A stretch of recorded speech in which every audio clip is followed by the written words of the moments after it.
हमारा कार्यालय, मोहिनी सिंदूर कार्यालय। अब से रोज तुम्हें यहीं आना पड़ेगा। आओ अंदर आओ। पाठक जी नमस्कार। नमस्कार। कैसे हैं आप? ठीक हूँ। जरा सुगने बाबू को बताइए कि बहन से मिलने आया हूँ।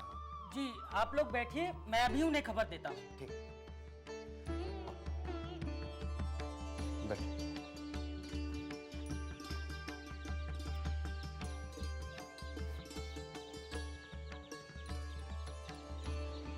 जीजा जी, ये कैसा दफ्तर है? ना कोई भगवान की मूर्ति, ना कोई फोटो। ये ब्रह्म समाजी हैं, मूर्ति पूजा में विश्वास नहीं करते। कहते हैं ये पुतले हैं। पर तुम्हें इससे क्या लेना देना? हाँ, तुम्हें अपनी नौकरी करनी है और 7 रुपए लेने हैं बस। आइए मास्टर जी, आपको बुला रहे हैं। हाँ, तुम बैठो, मैं भी बुलाता हूँ तुम्हें।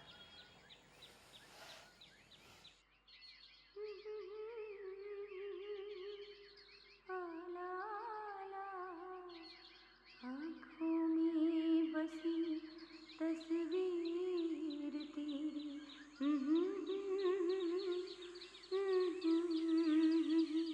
जब याद तुम्हारी आती है,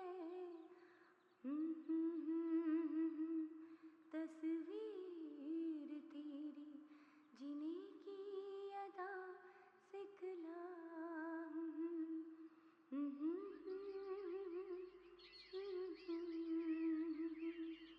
जीने की अदा सिखलाती है। आइए, आपको भी बुला रहे हैं। जी ठीक है। बड़े बाबूजी। आओ भाई साहब, आओ। आप हैं सुगने बाबू। नमस्ते। नमस्ते। और ये है इनकी धर्मपत्नी। नमस्ते। और ये है इनकी बेटी जबा। नमस्ते।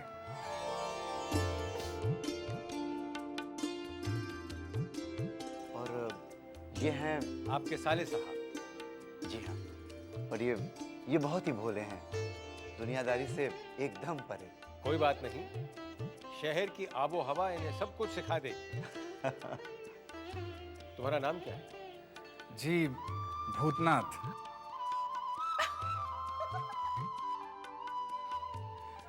बुआ ने मेरा ये नाम रखा है। जबा बेटी, गलत बात। किसी भी चीज का अर्थ समझने से पहले उसकी हंसी नहीं उड़ानी चाहिए। तुम जानती हो, शिव जी का दूसरा नाम भी भूतनाथ ही था। जी रहने दीजिए, मैंने इनकी हंसी का बुरा थोड़े ही माना है। मेरा नाम सुनकर सभी हंसते हैं, यहाँ तक कि राधा भी हंसती थी। राधा? कौन राधा? मेरी बुआ की बेटी।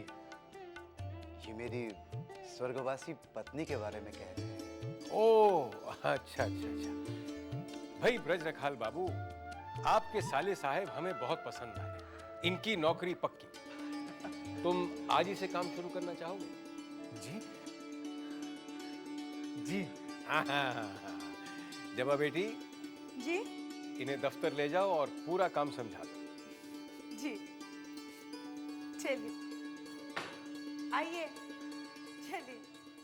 आपका बहुत बहुत धन्यवाद। हाँ। वो देखो, वहाँ सिंदूर की पिसाई और छनाई होती है और यहाँ से ग्राहक डिब्बियों को खरीद कर ले जाते हैं। और ये हमारे पाठक बाबू सारा हिसाब किताब देखते हैं। और वो देखो, वहाँ डिब्बियों पर लेबल लगाई जाती है। इधर आओ, आओ, आओ। और ये है तुम्हारी कुर्सी। मेरी? हाँ तुम्हारी, बैठो। बैठो बैठो।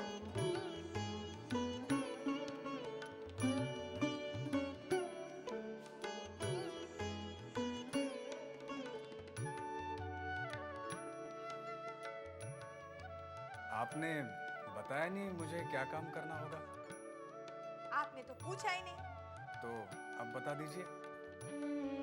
देखो, सारा काम से काम तुम्हारे से खत किताबत करना, मनी ऑर्डर दीदी का काम, एजेंटों के पास बिल भेजना वगैरह वगैरह। लेकिन इस मोहिनी सिंदूर के गुण क्या हैं? ये लो, अब एक गुण हो तो बताओ ना। समझ लो कि बिजली की ताकत है हमारे मोहिनी सिंदूर में। जो लोग जीवन से हताश हैं, जो प्रेमी अपनी प्रेमिका की मोहब्बत पाना चाहते हैं, उसे दिल की रानी बनाकर रखना चाहते हैं, वो हमारे मोहिनी सिंदूर की करामत को जरूर आजमाएं। पति पत्नी, बाप बेटा, मालिक नौकर, गुरु चेला, ऐसे हजारों लोग मोहिनी सिंदूर की वजह से अपार शांति पा रहे हैं। और यहाँ तक कि तो एक स्त्री ने अपनी शराबी पति को संसारी बना इसी सिंदूर के बल पर, और एक बदनसीब ने 20,000 की लॉटरी जीती।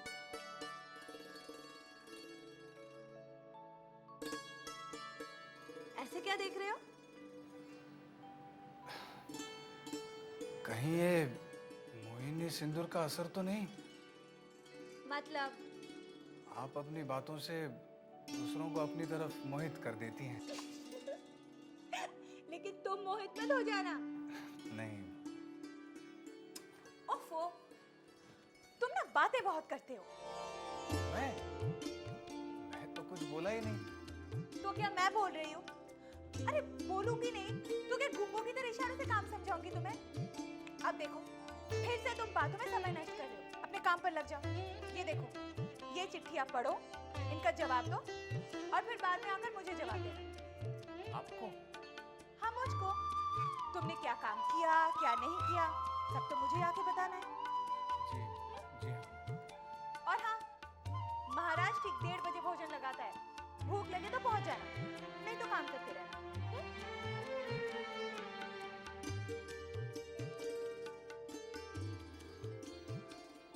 बाप रे, कितना बोलती है।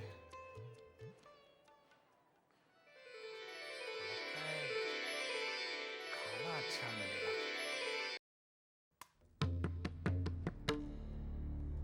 लीजिए, शुरू कीजिए। सुनिए, कहिए। दाल वाल कुछ? चावल आए हैं तो दाल भी आएगी। आप चावलों के बीच जगह तो बनाइए।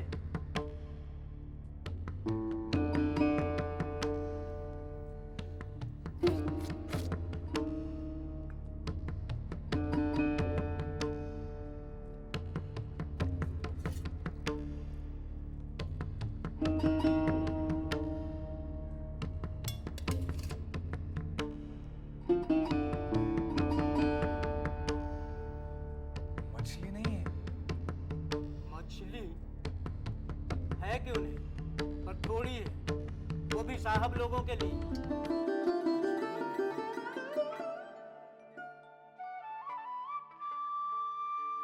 बस बस बुआ, मैं और नहीं खा सकता। अरे तुझे सबसे ज्यादा मछली पसंद है और उसे ही तू छोड़ रहा है।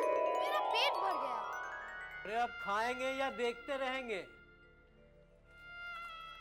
सब्जी और मिलेगी? आपके हिस्से की जितनी सब्जी मुझे भंडार से मिली थी उतनी मैंने बना दी।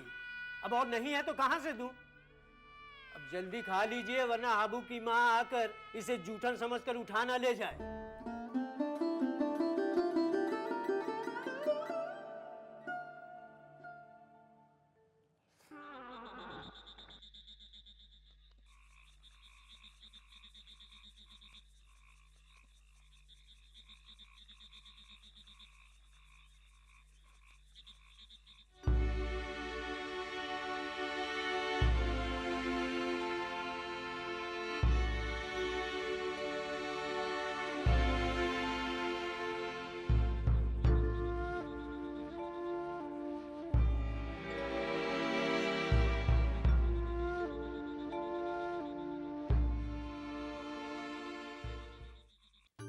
बंसी,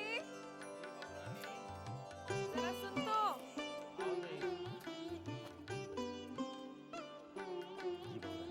बंसी, अभी अभी हवेली में मैंने एक नए आदमी को देखा है। कौन है वो?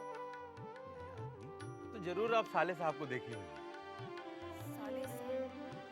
भला ये क्या नाम हुआ? नाम तो हमू का नहीं मालूम, लेकिन सब उनका साले साहब पुकारा थे। किसके साले साहब हैं ये? अरे अरे बहुरानी अपने मास्टर जी हैं ना, उन्हीं के साले साहब हैं, उन्हीं के साथ राहत हैं। नौकरी के वास्ते कलकत्ता आवा है। नौकरी मिली क्या? हाँ मिली है ना, मोहिनी सिंदूर में काम करत हैं। अब काव करत है ये तो हम नहीं जानते। ये नाम सुना सुना लगता है। अच्छा तू जा। अच्छा बाबू।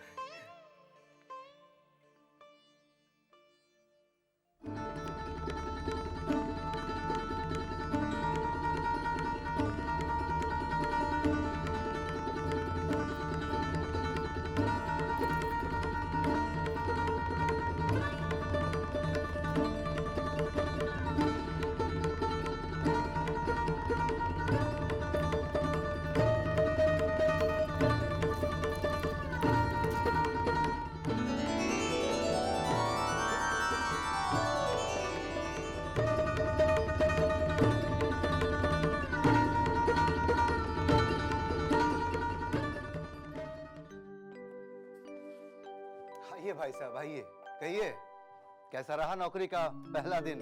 जी बहुत अच्छा। सुविनय बाबू तो बहुत ही हंसमुख है और उनकी बेटी जबा वो तो बहुत ही बोलती है मगर अच्छे स्वभाव की है। अच्छा जीजा जी, आज जब हम सुविनय बाबू के दफ्तर गए थे तो मैंने बहुत ही सुरीली आवाज सुनी थी। वो कौन गा रही थी? सुविनय बाबू की बेटी जवा। जवा गा रही थी? अच्छा, जितनी वो सुंदर है उतना ही सुंदर उसका गला है। मन मुग्ध हो जाता है। आप मुझे कुछ ज्यादा ही मुग्ध लग रहा है। जीजा जी, मैं तो तारीफ कर रहा था। पता है भाई साहब, एक लड़की की तारीफ कब की जाती है? कब? क्या भाई साहब, आप एकदम भोले हैं। नमस्ते भूतनाथ भाई, अच्छा हुआ तुम आ गए। मैं तुम्हें ही याद कर रहा था। जी कोई काम? नहीं, कोई खास काम तो नहीं है, बस अचानक पिताजी की याद आ गई तो मैंने सोचा कि पिताजी की कहानी तुम्हें सुनाकर अपने दिल का दर्द हल्का कर दूं। पिताजी, आप ये कहानी बाद में भी तो सुना सकते हैं ना।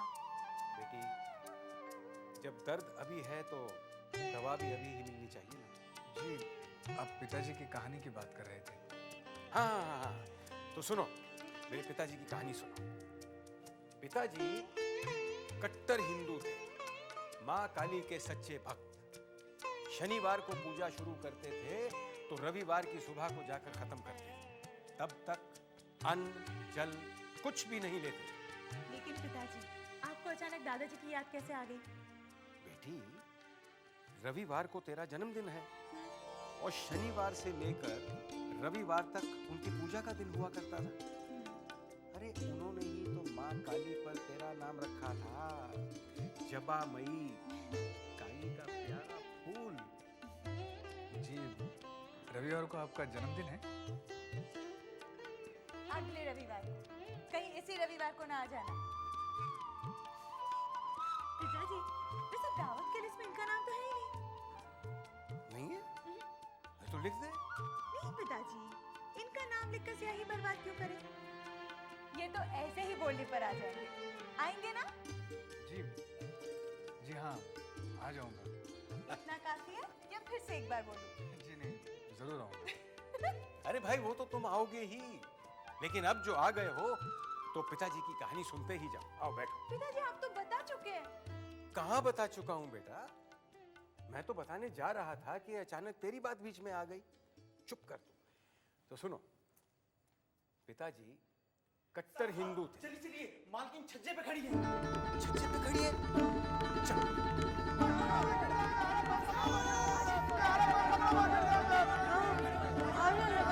मेरे पास आ। अनु, तुम गिर जाओगी। नहीं, मैं नहीं गिरूंगी। अच्छा, माँ इधर आओ माँ।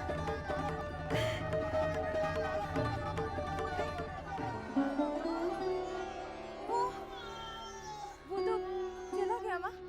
हाँ, अब तुम भी आ जाओ। हाँ, चला गया माँ, देखो। आ गए साले साहब? हाँ। बंसी आपको पूछ रहा था। बंसी? मालूम नहीं? ठीक है।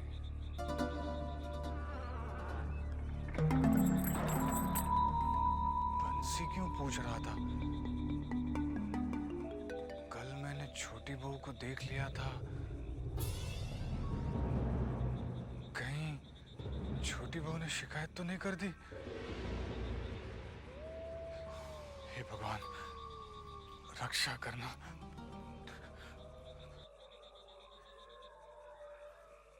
साले साहब, आपकी हम बहुत देर से राह देख रहे हैं। क्यों? आपको थोड़ी देर के बाद मेरे साथ चलना है। कहाँ? अब छोटी बहू रानी ने आपको बुलाया है। भला छोटी बहू ने मुझे क्यों बुलाया है? अभी तो हम नहीं जानी, पर हम इतना जानी थे कि आज से पहले ही हवेली में ऐसा कबो नहीं हुआ। कैसा? अरे यही जो आपको बुलाया है। अभी जाना है? नहीं भाई नहीं, भाई तो छोटे बाबू हवेली में है, उनकी बग्घी लग चुकी है। थोड़ी ही देर में वो जान बाजार चले जाएंगे। वो जैसे जाएंगे ना, हम आए कि आपको लेके चलेंगे, ठीक है? खबरदार! छोटे बाबू की बग्घी निकल रही है, दूर हट जाओ।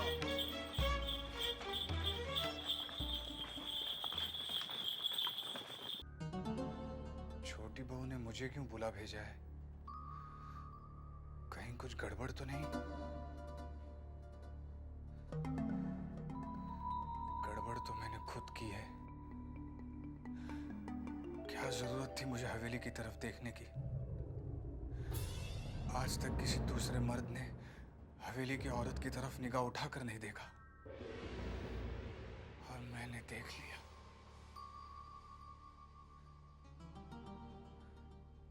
क्या करूं? जीजा जी भी नहीं है। जीजा जी को बता दूं? नहीं नहीं नहीं, पता नहीं वो मेरे चरित्र के बारे में क्या सोचे।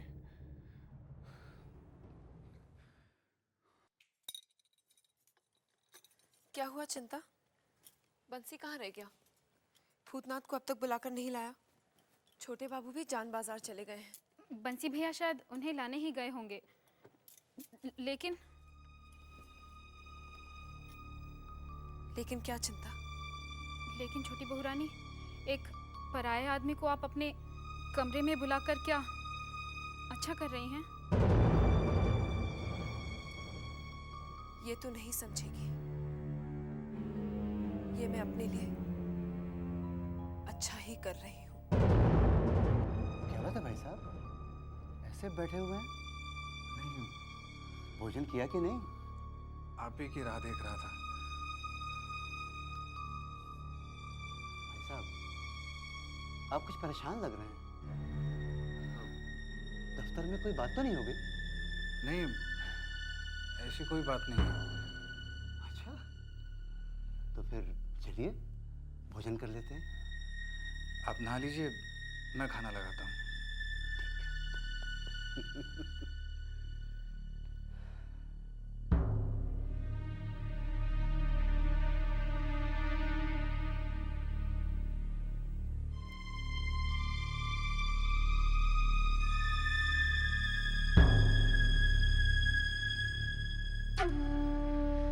क्या हुआ मुझसे? भूतनाथ साथ नहीं आए? छोटी बहू रानी, हम घर रहे तभी मास्टर जी आ गए, और उनके सामने हमको बुलाना अच्छा नहीं लगा। हम कल मौका मिलते ही बुला लाएंगे। तूने कहा ना उनसे कि मैं मिलना चाहती हूँ? हाँ बहू रानी, हम बोल दी ना उनका।